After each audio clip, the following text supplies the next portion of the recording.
একাকী মন আজ নীরবে, বিবাগী তোমার অনুভবে, ফেরারি প্রেম খুঁজি ঠিকানা, আকাশে মেঘ মানে বুঝছো না।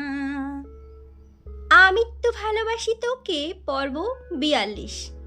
প্লিজ ভাইয়া, এভাবে বলো না, কারো কিছু হবে না ইনশাআল্লাহ। কত শত স্বপ্ন পূরণ করা বাকি, প্রাপ্তি খাতা যে এখনো শূন্য। জীবনে সফলতা, প্রেম, বিয়ে কিছুই তো হলো না। এই জীবনে কি পেলাম আমি? আমার কতদিনের ইচ্ছে মামা ডাক শোনার, সেই ইচ্ছেটাও তো কেউ পূরণ করছে না। তানভীরের কথা শুনে আবির শুকনো মুখেই বিষম খেল। রাকিব তাড়াতাড়ি পানির গ্লাস এগিয়ে দিচ্ছে। কোনো রকমে একটুখানি পানি খেয়ে গ্লাসটা টেবিলে রাখতে রাখতে আবির বলল, তোর বোনের সাথে প্ল্যানিংটা তাহলে খুব শীঘ্রই করতে হচ্ছে। আবিরের কথা শুনে তানভীর পুরাই বেকুব হয়ে গেছে। আবিরের সিরিয়াস মুড ঠিক করতেই তানভীর মজা করছিল। আবির যে এমন কথা বলবে এটা সে ভাবতেই পারেনি।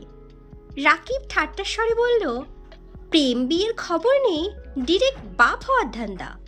আবির রাকিবের দিকে তাকিয়ে ঠোঁট বেঁকিয়ে হেসে জানালো, সবাই তো সিরিয়াল মেনটেন করেই, আমি বরং উল্টোটা করলাম। শুধু আমার বউটা রাজি হলেই হবে। তানভীর আর রাকিব দুজনেই হাসছে, সেই সাথে আবিরও। বেশ কিছুক্ষণ চলল এসব ফাজলামো। আবিরের জুনিয়র তানভীরকে মামা ডাকবে নাকি চাচু, সেই নিয়েও আলাপচারিতা চলল। খানিকক্ষণ বাদে তানভীর স্বাভাবিক কণ্ঠে জিজ্ঞেস করল, ভাইয়া, বন্যা কি আমার জন্য ঠিকঠাক? আমি আবারও ভুল পথে পা বাড়াচ্ছি না তো?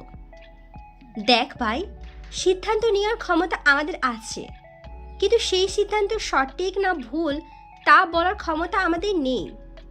বন্যা মেয়েটা খুব ভালো, এক কথায় কোনো ভুল নেই, কিন্তু তোকে আর একটু সাবধান হতে হবে।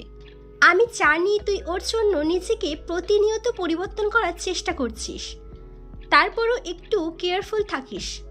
রেগে গেলে যে উল্টোপাল্টা আচরণ করিস সেটার প্রভাব যেন কোনোভাবেই তার উপর না পড়ে। প্রয়োজন অপ্রয়োজনে একটু খোঁজ খবর নিবি। জানিস তো, মেয়েরা সুদর্শন পুরুষের থেকেও দায়িত্বশীল পুরুষের প্রেমে বেশি পড়ে। দুপুর পেরিয়ে বিকেল হয়ে গেছে, দুই ভাইয়ের কথা ফোরাচ্ছে না। এর মধ্যে ফুপ্পি আবিরকে কল দিয়েছিল। দুই ভাই ফুপ্পির সঙ্গে কথা বলেছে। আবির আর তানভীর যত ব্যস্তই থাকুক না কেন, সপ্তাহে অন্ততপক্ষে একদিন হলেও ফুপ্পির সাথে দেখা করে আসে। আসিফ ভাইয়া এখনও দেশে ফেরেনি, তবুও জান্নাতের একাই দুবাড়িতেই যাতায়াত করতে হয়। একদিকে রাকিবদের একমাত্র বোন, অন্যদিকে ওই বাড়ির বড় বউ। জান্নাত সবারই খুব আদরের, বিশেষ করে মাহমুদা খানের চোখের মণি। শাশুড়ি সর্বক্ষণ বৌমাকে চোখে হারায়। বিকেলে খাওয়া দাওয়া করার সময় তানভীর কৌতূহল নিয়ে প্রশ্ন করল, ভাইয়া, একটা কথা জিজ্ঞেস করি? কি কথা? 3 দিন তুমি কোথায় ছিলে? তোকে নিয়ে যাবো নে, নিজেই দেখে আসিস কোথায় ছিলাম। আচ্ছা। অফিসের কাজ শেষ করা পর্যন্ত তানভীর অফিসেই ছিল। যতটুকু পেরেছে নিজেও হেল্প করেছে। অফিস শেষে রাকিব সহ তানভীর আর আবির ঘুরতে বেরিয়েছে। সেখান থেকে বাসায় ফিরেছে প্রায় 8টার দিকে। মেঘ সোফায় বসে টিভি দেখছিল। আবির পকেট থেকে একটা কিটক্যাট চকলেট বের করে সোফার সামনে রাখা টি টেবিলে ঠিক মেঘের সামনে রাখলো। মেঘ চকলেটের দিকে তাকিয়ে রাগী স্বরে বলল, আমি খাবো না চকলেট। আবিরের ভারী কণ্ঠের জবাব, না খেলে ফেলে দে। মেঘ সঙ্গে সঙ্গে চকলেটটা হাতে নিয়ে ছুঁড়ে ফেলে দিয়েছে। আবির তীক্ষ্ণ দৃষ্টিতে খানিক চেয়ে রইল, পরক্ষণেই নিচের রুমের দিকে চলে যাচ্ছে। তখনই রুম থেকে আদি আসছে। ফ্লোরে চকলেট পড়ে আছে দেখে চকলেট হাতে নিয়ে মেঘের কাছে ছুটে এসে প্রশ্ন করে, মেঘাপু, চকলেটটা কার? খেতে ইচ্ছে হলে খেয়ে ফেল। থ্যাংক ইউ মেঘাপু বলেই আদি চকলেটের প্যাকেট ছিঁড়তে ছিঁড়তে রুমের দিকে চলে গেছে। আবির ওপর থেকে সেটা দেখে নিচেও রুমে ঢুকে গেছে। মেঘ অত্যন্ত জেদি একটা মেয়ে, যা বলবে তাই করবে। কোনোদিন খাবে না বললে দুনিয়া উল্টে গেলেও খাবে না, আবার কোনো জিনিস লাগবে মানে লাগবেই। মালার প্রতি তার রাগ কয়েকদিন যাবত।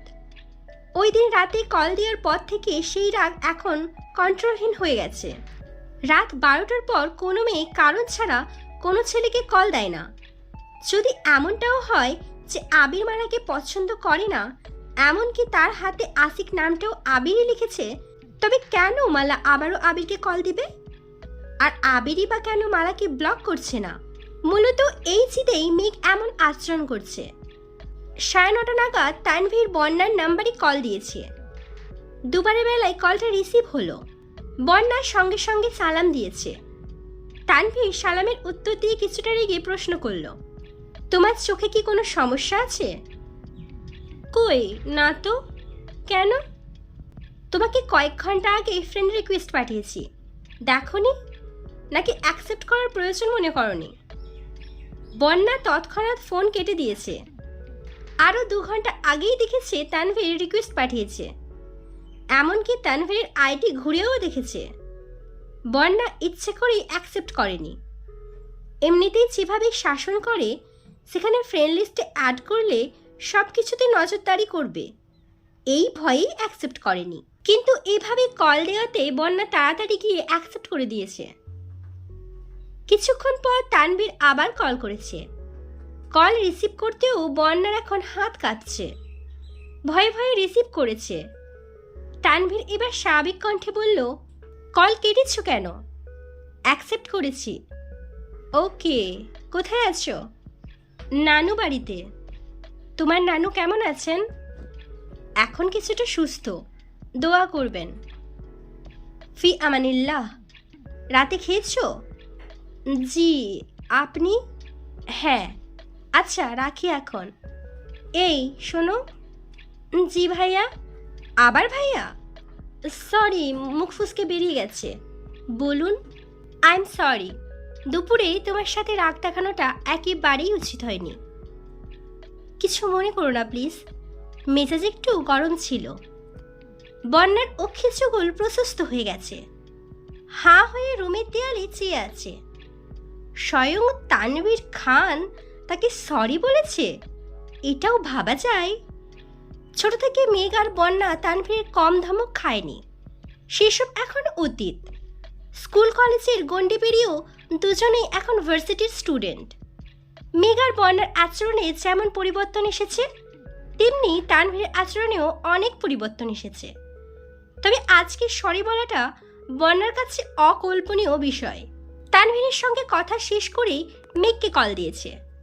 বন্যা, জানিস তোর ভাই আমাকে ফ্রেন্ড রিকোয়েস্ট পাঠিয়েছে, আবার দুপুরের আচরণের জন্য সরিও বলেছে। মেঘ, তোকে আগেই বলেছি, আমার ভাইয়ের মতো মানুষ হয় না। রাগী হলেও মন ফ্রেশ।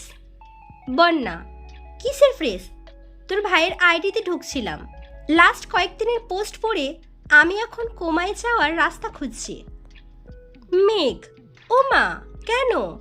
বন্যা, এক একটা স্ট্যাটাস যে দিয়েছে, লাইনগুলো পড়েই আমি ক্লান্ত হয়ে গেছি। স্ট্যাটাসের মানে বোঝা তো বহু দূরের বিষয়। মেঘ, এটা আমার ভাইয়ের একার সমস্যা না, আমার মনে হয় এটা ছেলেদের ব্রেনের সমস্যা। মাঝে মাঝে আবির ভাইও আধ্যাত্মিক লেভেলের কথা বলেন, আমার এক কান দিয়ে ঢুকে অন্য কান দিয়ে বেরিয়ে যায়। আগামাথা কিছুই বুঝি না। বন্যা, আবির ভাইয়েরটা জানি না, তবে আমার কি মনে হয় জানিস, তোর ভাই হয়তো প্রেমে ছ্যাঁকা খেয়েছে। আজকে দুপুরেও দেখলি না, রেগেছিল, কতবার ফোনে কথা বলতে উঠে উঠে গেছে। বিশ্বাস না করলে তুই নিজেই ওনার স্ট্যাটাসগুলো দেখিস। মেঘের হাসি মুখে অন্ধকার ছেয়ে গেছে। খুব চিন্তায় পড়ে গেছে মেয়েটা। বন্যা পুনরায় বলল, আমার আসতে কয়েকদিন দেরি হবে, তুই সাবধানে থাকিস আর ক্লাসগুলো ঠিকঠাক করিস। মেঘ আচ্ছা বলে কল কেটে দিয়েছে। তার মাথায় বন্যার বলা কথাটাই ঘুরছে। সঙ্গে সঙ্গে ফেসবুকে ঢুকে তানভীরের আইডি চেক করলো।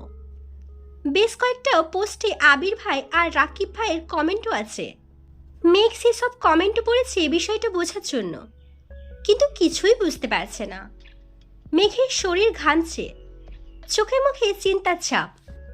ফোন রেখে রুম থেকে বেরিয়ে তানভীরের রুম পর্যন্ত আসছে। দরজা ভেতর থেকে লাগানো, রুমে কম সাউন্ডে গান বাজতেছে। একাকী মন আজ নীরবে, বিভাগী তোমার অনুভবে, ফেরারি প্রেম খোঁজে ঠিকানা, আকাশে মেঘ মানে বোঝো না। গানটা শুনে মেঘ কয়েক সেকেন্ডের জন্য স্তব্ধ হয়ে গেছে। কিছু ভেবে দু কদম পিছিয়ে গেছে। ডাকবে কিনা বুঝতে পারছে না।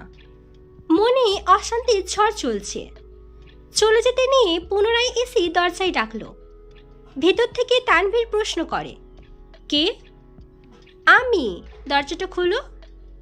তানভীর সঙ্গে সঙ্গে দরজা খুলে দিয়েছে। মেঘ তানভীরকে পাশ কাটিয়ে রুমে ঢুকে ফোনের গানটা অফ করে একটা চেয়ার টেনে ঠিক রুমের মাঝখানে ফ্যানের নিচে বসেছে। মেঘের এমন আচরণে তানভীর একটু অবাক হয়েছে। মেঘের দিকে তাকিয়ে শুধালো, এত রাতে তুই এখানে? কিছু হয়েছে? হ্যাঁ হয়েছে, তবে আমার না, তোমার। তানভীর ঢোক গেলে নিজেকে স্বাভাবিক রাখার চেষ্টা করে। বন্যা নিশ্চয়ই মেঘকে কিছু বলেছে, আর তার জন্যই মেঘ এসেছে। মেঘ হঠাৎই গুরুগম্ভীর স্বরে প্রশ্ন করে, তুমি এমন ছ্যাঁকা খাওয়া গান শুনছিলে কেন? কি হয়েছে তোমার? কিছু হয়নি, গানটা ভালো লাগে তাই শুনছিলাম। এসব গান তারাই শোনে যাদের মনে অনেক দুঃখ। তোমার মনে কিসের দুঃখ বলো? কে তোমায় কি বলেছে? তানভীর মৃদু হেসে জবাব দেয়, আমায় আবার কে কি বলবে? কিছু হয়নি আমার, টেনশন করিস না। টেনশন তো করতেই হবে। দুপুর থেকে তোমার মধ্যে অস্বাভাবিকতা লক্ষ্য করছি। বাই এনি চান্স তোমার কি কারোর সঙ্গে কোথাও দেখা হয়েছিল? কার সঙ্গে? তোমার অতীত, যার জন্য তুমি এখনো এসব গান শুনতেছ? মাথা নষ্ট হয়েছে তোর। আমি কাউকে মিস করে এসব গান শুনছি না। আর কারোর সঙ্গে আমার দেখাও হয়নি। তুই অযথা চিন্তা করছিস। সত্যি বলছো নাকি আমাকে বোকা বানাচ্ছ তা আমি জানি না, কিন্তু আর কোনোদিন তোমায় যেন ছ্যাঁকা খাওয়া গান শুনতে না দেখি। যদি আমার কথা না মানো তবে আব্বু, বড় আব্বু সবাইকে বিচার দেবো। আচ্ছা ঠিক আছে, তুই যা বলবি তাই হবে। এখন আজে বাজে চিন্তা বাদ দে। শুধু শুধু চিন্তা করে চেহারাটাকে পেতনির মতো করতেছিস। ঘুমা গিয়ে। উঠে যেতে নেবে হঠাৎই মেঘ থমকে দাঁড়িয়ে সরু কণ্ঠে বলা শুরু করলো, ভাইয়া শোনো, কোনোদিন যদি ভুলুক করে কোনো মেয়ের সঙ্গে তোমার দেখা হয়ে যায়, চোখ বন্ধ করে একটা থাপ্পড় মারবা। তুমি না পারলে আমায় বইল, আমি দুবনে। প্রয়োজনে আমার 15-20টা বান্ধবী নিয়ে যাব। সবাই একটা করে থাপ্পড় দিলে ওই মেয়ে শেষ। আর শোনো, থাপ্পড় কিন্তু এক গালেই দিবা, তাহলে ওই মেয়েরা জীবনে বিয়ে হবে না। মেঘের কথা শুনে তানভীর নিঃশব্দে হাসছে, কিন্তু মেঘের চোখ রাগে জ্বলছে। আচমকা দরজা থেকে আবির বলে ওঠে, আলী আহমেদ খান, মোজাম্মেল খান এখন কোথায়? ওনাদের আদরের মেয়ের এই রূপ কি তারা দেখেন না? তাদের মধ্যে আবির গুন্ডা আর মেঘ একমাত্র লক্ষ্মী, তাই না? আমিও ভিডিও করে রেখেছি। আরেকদিন আমায় কিছু বললে আমিও দেখিয়ে দেব তাদের লক্ষ্মী মেঘ কোন লেভেলের গুন্ডি।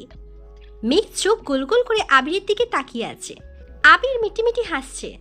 মেঘ গাল ফুলিয়ে শ্বাস ছেড়ে রাগী স্বরে বলল, ডিলিট করুন ভিডিও। আগে 1 কাপ কফি করে নিয়ে আয়, তারপর ভেবে দেখব। আমি কফি করতে পারি না। মেঘ মনে মনে বিড়বিড় করে বলল, আমি কেন কফি করব? রাত 12টার পর যার সাথে কথা বলেন তাকে বলতে পারেন না? আবির কোমল কণ্ঠে বলে, পারি না বললে কিভাবে হবে? শিখতে হবে তো। আমি শিখিয়ে দিচ্ছি, বানিয়ে নিয়ে আয়। মেঘের ইচ্ছে না থাকা সত্ত্বেও কফি বানাতে যাচ্ছে। আবির পুনরায় ডেকে উঠল, সাবধান, হাত পোড়ায়েন না আবার। আবির তানভীরের সাথে 2 মিনিটের কথা বলে দ্রুত নিচে আসছে। মেঘ ততক্ষণে গ্যাসে পানি গরম দিয়েছে মাত্র। আবির রান্নাঘরে এসে শান্ত কণ্ঠে বলল, যা, আমি করতেছি। আপনি যদি করবেন তবে আমায় পাঠিয়েছিলেন কেন? তোরে কিছু বললে তো ভয় লাগে, যদি হাত পা পুড়াইয়া ফেলিস তাহলে তো জীবনের মতো আমার কফি খাওয়া বন্ধ হয়ে যাবে। এখন ভিডিওটা ডিলিট করুন। ভিডিও করিনি, ডিলিট কি করব? মানে আপনি আমার সাথে ফাজলামো করছেন? জি ম্যাম, মেঘ রাগে আবিরের মুখের পানে চেয়ে আছে। আবির মুচকি হেসে শুধালো, রাগ করছেন? মেঘ রাগে ফুঁসছে। আবির পুনরায় বলল, রাগটা কি একটু কমানো চাই না? মেঘের রাগ দ্বিগুণ বেড়ে গেছে। রাগে গজগজ করতে করতে বলে, আমার রাগে কার কি চাই আসে? আবির নরম স্বরে বলল, সরি।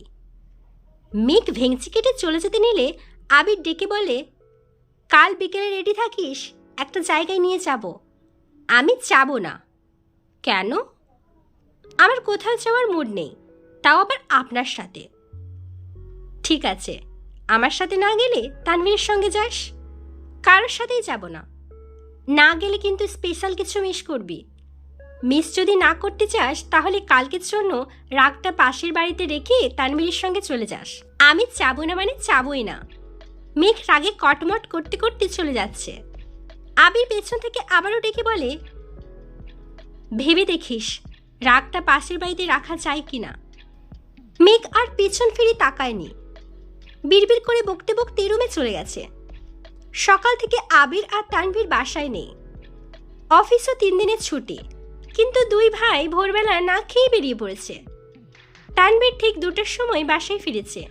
1 থেকে 1.5 ঘন্টা মেঘকে বুঝিয়েছে, রিকোয়েস্ট করেছে রেডি হওয়ার জন্য, কিন্তু যেদি মেয়ে যাবে না মানে যাবেই না। আবিরের প্রতি খুবই কমছে না তার।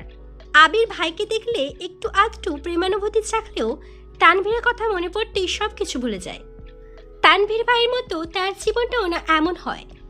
মালার সাথে যদি আবির ভাইয়ের সত্যিই কিছু থেকে থাকে, তবে তাকেও তার ভাইয়ের মতো ছ্যাঁকা খাওয়া গান শুনে জীবন কাটাতে হবে। এসব ভেবেই মাথা ব্যথা শুরু হয়ে যায়। মেঘকে বোঝাতে ব্যর্থ হয়ে তানভীর 4টার দিকে আবার বেরিয়ে পড়েছে। আলী আহমেদ খান আর মুজাম্মেল খান সন্ধ্যায় সোফায় বসে চা খাচ্ছেন আর গল্প করছিলেন। সেই সকালে আবির আর তানভীর বেরিয়েছিল। তানভীর 2 ঘন্টার জন্য বাসায় ফিরলেও আবির সারা দিনেও ফেরেনি। বিষয়টা দুই ভাইয়েরই নজরে পড়েছে। আবিরের আম্মুকেও জিজ্ঞেস করেছে, উনিও জানেন না। সারাদিনে আবিরের সাথে কথাও হয়নি। আলী আহমেদ খান নিচেও 2বার কল দিয়েছেন, নো রেসপন্স। আবিরের সঙ্গে বাবা চাচার দূরত্ব দিনকে দিন বেড়েই চলেছে।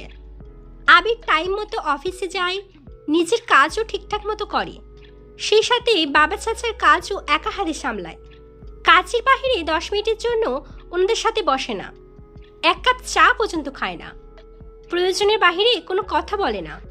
অথচ একটা সময় পর্যন্ত আবির চা করত, সব আব্বু আর চাচুকে জানিয়ে করত। বাহিরে থাকাকালীনও রেগুলার আব্বু আর চাচুর সঙ্গে কথা হতো। গত 1.5 বছর ছেলের এত পরিবর্তন মেনে নিতে পারছেন না আবিরের আব্বু।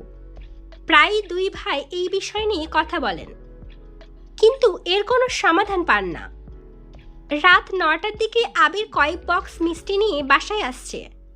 একটা বক্স হাতে দিয়ে উপরে সোজা মেঘের রুমে হাজির হয়েছে। মেঘ জামা প্রিন্ট করছিল। হঠাৎ পেছন ঘুরতে আবিরকে দেখে আটকে ওঠে। আবির ঠিক তার পেছনে দাঁড়ানো। আবির একটা মিষ্টি হাতে নিয়ে নরম স্বরে বলল, নে হাঁ কর। কিসের মিষ্টি? হাঁ করতে বলছি। ভারী কণ্ঠ শুনে মেঘ হাঁ করে মিষ্টিটা মুখে নিল। আবির দ্বিতীয় মিষ্টিটা 2 আঙুলে নিতে নিতে গম্ভীর কণ্ঠে বলল, তুই যদি কথা মানতি তাহলে আজকে জানতে পারতি কিসের মিষ্টি। যেহেতু যাসনি তাই এ বিষয়ে তোকে আপাতত আর কিছুই বলবো না। আবির আরেকটা মিষ্টি মেঘকে খাইয়ে দিয়ে বাক্সটা টেবিলের উপর রেখে চলে গেছে। আজ সকাল থেকে বাড়িতে মানুষের ভিড়। আবিরের রুমে কাজ করাবে। এত বছরে বাড়ির অন্যান্য রুমগুলো 2-1 বার রং করা হলেও আবিরের রুমে রং করা হয় না অনেক বছর যাবৎ। রং করলে ছেলের স্মৃতি মুছে যাবে বলে মালিহা খানের কড়া নির্দেশ ছিল, আবিরের রুমে কোনো রকমের কাজ করানো যাবে না। আবির ফিরেছে কয়েকদিন, তবুও রং করায়নি। মায়ের অনুমতি নিয়ে এই রুমে কাজ করাচ্ছে। পুরাতন কিছু জিনিসপত্র সরিয়ে নতুন জিনিস আনা হচ্ছে। রুমে এসি লাগানো হচ্ছে। দুপুরবেলা মেঘ হঠাৎই কি মনে করে যেন আবিরের রুমে আসছে। রুম সম্পূর্ণ অগোছালো, পা ফেলার অবস্থা নেই। দেয়ালে সাদা রং করা হচ্ছে, এরপর অন্য রং দেয়া হবে। মেঘ আহ্লাদি কণ্ঠে ডাকল, আবির ভাই। আমি কিন্তু আপনার রুমের দেয়ালগুলোতে আর্ট করব। আবির এদিক সেদিক তাকিয়ে একটা দেয়াল দেখিয়ে বলল, তুই চাইলে ওই দেয়ালে তোর লতাপাতা ডিজাইন করতে পারিস। মেঘ অভিমানী স্বরে বলল, থাক, লাগবে না। হ্যান্ড প্রিন্টিংয়ের কাজ শিখেছে, তাই মান অভিমান সাইডে রেখে এসেছিল প্রিয় মানুষের রুমটাকে নিজের মতো করে সাজাবে। আবির ভাই চান বা না চান, সে তো নিজেকে আবির ভাইয়ের প্রেমিকা মনে করে। সেই অপরাধবোধ নিয়েই এসেছিল, কিন্তু আবির একটা দেয়ালে রং করার অনুমতি দেওয়ায় তার বড্ড অভিমান হয়েছে। আবির বিরক্তিকর কণ্ঠে বলল, রং না করলে বলছিস কেন? আর আসছিস কেন আমার রুমে? আমি ডেকে আনছিলাম তোকে? যা এখান থেকে। আগামী 7 দিন তোর আমার রুমে আসা সম্পূর্ণ নিষেধ।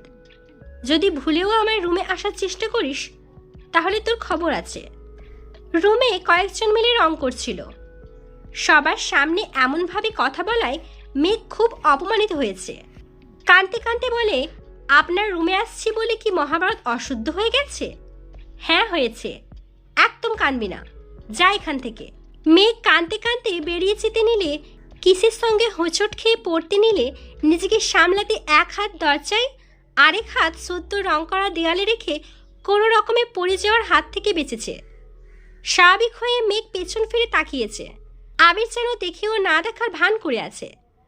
একটা জলজ্যান্ত মানুষ পড়ে যেতে নিচ্ছিল, অথচ তার ধরার কোনো চেষ্টা নেই। ঠিক আছে কিনা জিজ্ঞেস করার কোনো প্রয়োজন বোধ করছেন না। এমন আবির ভাইকে মেঘ কখনো চায়নি। আবির ভাইয়ের অ্যাটিটিউডের চেয়েও বেশি ওনার যত্নের প্রেমে পড়েছিল মেঘ। সেই মানুষটা এত পরিবর্তন হয়ে গেছে ভেবেই মেঘ অবাক হয়ে যাচ্ছে। মাথা নিচু করে রুম থেকে বেরিয়ে গেছে। 5 মিনিটের মধ্যেই রুমে সাদা রং করা শেষ হয়ে গেছে। কয়েকজনের মধ্যে একজনের নজর পড়ে দরজার পাশের দেওয়ালের দিকে। মেঘের হাতের চাপে দেয়ালে স্পষ্ট ছাপ পড়ে গেছে। ছেলেটা রং নিয়ে এগিয়ে আস্তে আস্তে বলে, রংটা দেখা যায় নষ্ট হয়ে গেছে, সমস্যা নাই, এখনই ঠিক করে দিচ্ছি। আবির গম্ভীর কণ্ঠে বলে, সাবধান, এই ছাপের উপর যেন রং না করে। ভাই, এভাবে রাগ দেখানো ঠিক না।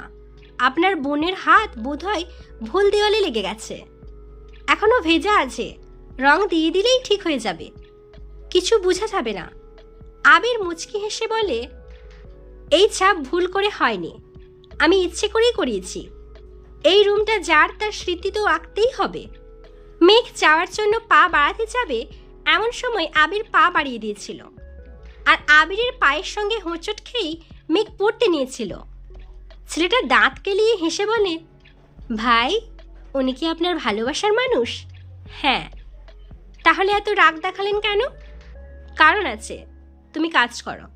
আর হ্যাঁ, ও যেন কোনোভাবেই রুমে না আসে, খেয়াল রেখো। আচ্ছা ভাই। 2 দিন হয়ে গেছে আবিরের রুমে রং করা হয়েছে। মেঘ অনিচ্ছা সত্ত্বেও ছাদে যাওয়ার সময় আবিরের রুমের দিকে তাকিয়েছে। আবির বাসায় থাকলে সবসময় দরজা বন্ধ থাকে, আর বাসায় না থাকলে রুমে তালা দেওয়া থাকে। রুমে তালা দেখে মেঘের মেজাজ আরও বেশি খারাপ হয়। সন্ধ্যার দিকে মেঘ ড্রয়িং রুমে বসে বসে মা কাকিয়াদের সঙ্গে আড্ডা দিচ্ছিল। মেঘ অকস্মাৎ বলে উঠল, বড় আম্মু, তুমি কি জানো তোমার ছেলে যে অবৈধ কাজ করে? মানে, কি বলছিস? হ্যাঁ, তা না হলে বাড়ির মধ্যে এত মানুষ থাকা সত্ত্বেও ওনার রুমে তালা দিয়ে রাখতে হয় কেন বলো? আবির রুম তালা দিয়ে রাখে? হ্যাঁ, বিশ্বাস না করলে উনি বাসায় না থাকলে দেখে আইসো। আচমকা মাথায় গাঁটটা খাওয়ায় মেঘ উফ করে পেছন দিকে তাকাতেই দেখে আবির দাঁতে দাঁত চেপে দাঁড়িয়ে আছে। কণ্ঠস্বর দ্বিগুণ ভারী করে বলে, রুমে তালা দিয়ে রাখছি বলে আমি অবৈধ ব্যবসা করি? এ কেমন লজিক? আচ্ছা, আমি কি অবৈধ কাজ করি বল? না বলতে পারলে তোর একদিন কি আমার একদিন। মেঘ মাথায় হাত ঘষতে ঘষতে বলল, আপনার ব্যবসা আপনিই ভালো জানেন। মেঘ উঠতে নিলে আবির ধমক দিয়ে বলে, সব বিষয় নিয়ে ফাজলামি করবি না। তোদের যন্ত্রণায় রুমে তালা দিয়ে রেখেছিলাম। আমার রুমে অনেক গুরুত্বপূর্ণ কাগজপত্র আছে, যার মধ্যে একটা কাগজ হারালে সেটাকে খুঁজে বের করা জীবনেও সম্ভব না। সেগুলো যেন নষ্ট না করতে পারিস তার জন্য তালা দিয়ে রেখেছি। মেঘ মাথা নিচু করে চেয়ারে বসে আছে। ইদানিং আবির ভাইয়ের সাথে ঝামেলা একটু বেশিই হচ্ছে। মজা করে কিছু বললেও আবির ভাই কেমন যেন সিরিয়াস হয়ে যায়। আবির এক কাপ কফি হাতে নিয়ে সোফায় গিয়ে বসেছে। ল্যাপটপে কাজ করছিল। মেঘ কিছুক্ষণ বসে থেকে রুমে চলে যাচ্ছে। সিঁড়ি দিয়ে ওঠার পথে হঠাৎ নজর পড়ে ল্যাপটপের পাশে রাখা আবিরের ফোনের দিকে। ফোনে একটার পর একটা কল আসছে। আবিরের সেদিকে কোনো নজর নেই, মনোযোগ দিয়ে কাজ করছে আর কফি খাচ্ছে। মেঘ 3টা সিঁড়ি নিচে নেমে দেখার চেষ্টা করছে কার কল আসছে। সূক্ষ্ম দৃষ্টিতে তাকিয়ে কোনো রকমে শিওর হলো কলগুলো মালা আপুর নাম্বার থেকে আসছে। মেঘের মেজাজ খারাপ হতে 2 সেকেন্ড সময় লাগলো না। আবির ভাইয়ের সঙ্গে সম্পর্কের অবনতি বলে এই মালা আপু। মেঘ রাগে গজগজ করে নিচের রুমে চলে গেছে, কিন্তু রুমেও স্থির হতে পারছে না।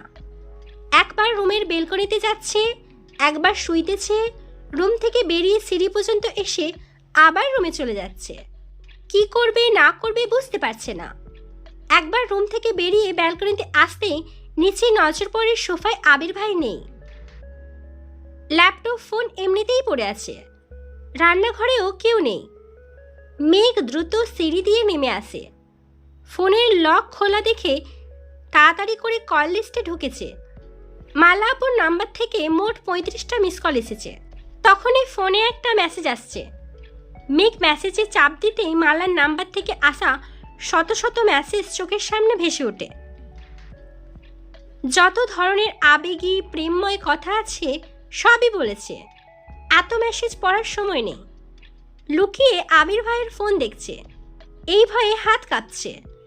আগেও কয়েকবার আবিরের ফোন ধরতে নিষেধ করেছিল, তারপরও মেঘ ফোন ধরেছে। কয়েকটা মেসেজের ওপরে হঠাৎই আবিরের দেওয়া একটা মেসেজ চোখে পড়ে। মেসেজটাতে লেখা ছিল, তোকে আর কিভাবে বললে আমাকে বিরক্ত করা বন্ধ করবি বল? বহুবার বলেছি আমি সিঙ্গেল না। যদি মনে করিস ঘন্টায় 100 মেসেজ করলে আমি গার্লফ্রেন্ডের সঙ্গে ব্রেকআপ করে তোর সঙ্গে রিলেশনে যাব, তাহলে তুই বোকার স্বর্গে বাস করছিস। কারণ আমার এমন কোনো সুযোগ নেই। এখনো পর্যন্ত কাউকে বলিনি, তোকেই প্রথম বলছি। আমি বিবাহিত। বাসার কেউ জানে না যে আমি বিয়ে করেছি, বিদেশে বউ। সহসা আবির মেঘের হাত থেকে ফোন কেড়ে নেয়। অগ্নিদৃষ্টিতে চেয়ে রাগান্বিত কণ্ঠে বলে, কতবার বলেছি আমার ফোনে হাত দিবি না? কোন সাহসে ধরেছিস? মেঘ ঢোক গিলছে। কান্না যেন ভেতর থেকে উপরে পড়তে চাইছে। অবিরত হেঁচিয়ে উঠছে। কাঁদো কাঁদো কণ্ঠে শুধালো, আবির ভাই আপনি বিবাহিত? হ্যাঁ, বিদেশে বউ রেখে আসছি, কিছুদিন পর চলে যাব। হয়েছে শান্তি? আবারও প্রশ্ন করে, আপনি সত্যি বিবাহিত? আমার একটা বাচ্চাও আছে। এখন যা এখান থেকে। বাচ্চার কথা শুনে মেঘের হেঁচকি থেমে গেছে। সেই থেকে নিঃশ্বাস আটকে গেছে গলায়। নিজের চোখ আর কান কোনো কিছুকেই বিশ্বাস করতে পারছে না। আঁখি চড়াই পানি টইটুম্বর হয়ে আছে, শুধু উপতে পড়ার অপেক্ষা। মেঘ তৃতীয়বারের মতো বলে, আপনি সত্যি সত্যি বিবাহিত? আর একটা কথা বললে এক থাপ্পড় দেব। 7 দিন অজ্ঞান হয়ে পড়ে থাকবি। যা এখান থেকে। মেঘ স্তব্ধ হয়ে গেছে। এক দৃষ্টিতে চেয়ে আছে আবিরের মুখের পানে। চোখে পানি জমার জন্য চোখে ঝাপসা দেখছে। আবির আবারও ধমক দেয়, যা এখান থেকে। মেঘ সঙ্গে সঙ্গে চলে গেছে। মেঘের সারা রাত নির্ঘুম কেটেছে। ছটফট করতে করতে রাত তার পার করছে। কাঁদতে কাঁদতে চোখ মুখ ফুলিয়ে একাকার অবস্থা করে ফেলেছে। সকালে কোনো মনে হালকা নাস্তা করেই ভার্সিটিতে চলে গেছে। এই বাড়িটাতে এখন মেঘের দম বন্ধ হয়ে আসছে। একটা ক্লাস কোনো মতে করেছে। ক্লাসেও বিরক্ত লাগছিল, তাই মাঠে ছিল। মিনহাজ, তামিম, মিষ্টি, সানায়া ক্লাস শেষ করে মেঘের কাছে এসে বসেছে। বন্যা এখনও নানু বাড়ি থেকে ফেরেনি, তাই অসহায় মেঘের কষ্ট শেয়ার করার মতো কেউ নেই। মেঘের চোখ মুখ ফোলা দেখে মিনহাজ, সাদিয়া, মিষ্টি বারবার জিজ্ঞেস করছে কি হয়েছে বলার জন্য, কিন্তু মেঘ কিছুই বলছে না। ওদের জোড়াজড়িতে মেঘ শেষমেশ বলেছে, আমি যাকে ভালোবাসি তিনি অলরেডি বিবাহিত আর এক বাচ্চার বাপ। সাদিয়া মিষ্টি দুজনেই আর্তনাদ করে ওঠে। মিনহাজ মনে মনে খুব খুশি হয়েছে। এ যেন মেঘনা চাইতেই জল। ওদের চোরাচুরিতেই মেঘ কয়েকদিন ঘটে যাওয়া বিস্তারিত ঘটনা বলেছে। ওদের মধ্যে মিষ্টি খুব তেড়া। মিষ্টি কপাল গুটিয়ে বলা শুরু করলো, এত কিছুর পরও তুই ওই বাড়িতে আছিস কেন? আমি হলে তো কবেই বাড়ি থেকে চলে আসতাম। চোখের সামনে প্রিয় মানুষ অপ্রিয় হওয়ার চেয়ে চোখের আড়ালে যা খুশি করতে থাকুক। এই যে তোর এত কষ্ট খারাপ লাগা, কিছুদিন দূরে থাকলেই দেখবি সব ভুলে গেছিস। তুই এক কাজ কর, তুই হোস্টেলে সিট নিয়ে নে, আমাদের সঙ্গে হোস্টেলে থাকবি। আমরা একসাথে ঘুরবো ফিরবো, আড্ডা দেবো, পড়াশোনা করব। দেখবি তোর মাথা থেকে ওনার ভূত একেবারে চলে গেছে। তখন আর আবেগ কাজ করবে না। মেঘ আবারও কান্না শুরু করেছে। ওরা সবাই বুঝিয়েও মেঘকে শান্ত করতে পারছে না। কাঁদতে কাঁদতে হিজাব অর্ধেক ভিজিয়ে ফেলেছে। চোখ মুখ লাল টকটকে হয়ে গেছে। সাদিয়া, মিষ্টি, মিনহাজ, তামিম প্রায় ঘন্টাখানেক বুঝিয়েছে। তাদের সব কথার মূল কথা যেন মেঘ বাড়ি থেকে চলে যায়। মেঘ হোস্টেলে আসলে মিনহাজের জন্য বেশ সুবিধা হবে, তাই মিনহাজ আরও বেশি উৎসাহ নিচ্ছে। শেষ পর্যন্ত মেঘও মন স্থির করেছে যে বাড়ি ছেড়ে চলে আসবে।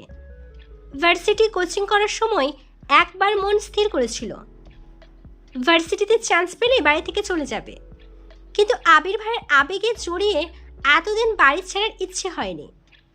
তবে ইদানিং আবির ভাইয়ের আচরণ প্রতিনিয়ত মেঘকে কষ্ট দিচ্ছে। গতকালের বলা কথাটাতে মেঘ পুরোপুরি বিধ্বস্ত হয়ে পড়েছে।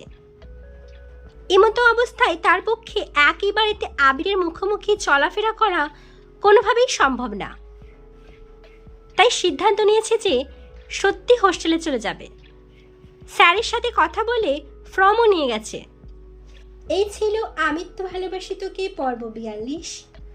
আমিত্ব ভালোবাসি তোকে পর্বগুলো আমার কণ্ঠে শুনতে ভালো লাগলে অবশ্যই আমার চ্যানেলটিকে সাবস্ক্রাইব করবেন এবং আমাকে উৎসাহিত করবেন। লাইক করবেন, কমেন্ট করে বলবেন আপনার কেমন লেগেছে এই আমিত্ব ভালোবাসি তোকে পর্বগুলো।